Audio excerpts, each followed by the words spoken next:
নমস্কার, আমি শ্রী সুমন। আজকের নতুন আরেকটা টিপস। যারা ট্রান্সফার হচ্ছেন না, এই ট্রান্সফার নিয়ে চিন্তা করছেন বহুদিন ধরে, অফিসের বসকে বলছেন, আপনার কাজের যে প্রধান তাকে বলছেন, তাও ট্রান্সফার হচ্ছেন না।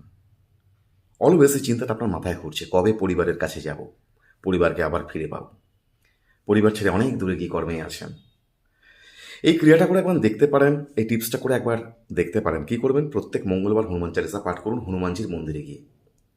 জুঁই ফুলের মালা পরিয়ে হনুমানজির মন্দিরে গিয়ে হনুমান চালিসা পাঠ করুন, এক গ্লাস জল দিয়ে, একটা তুলসী পাতা দিয়ে, একটা লাড্ডু দিয়ে, সাদা মিষ্টি দিন। 8খানা মঙ্গলবার এই ক্রিয়াটা করুন। পুজো শেষে মিষ্টিগুলো বাড়িতে নিয়ে আনুন।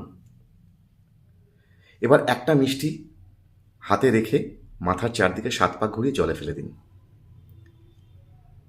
8টা সপ্তাহ বা 8টা মঙ্গলবার এই ক্রিয়াটা করুন। আশা করি আপনি ট্রান্সফার হয়ে যাবেন। Thank you.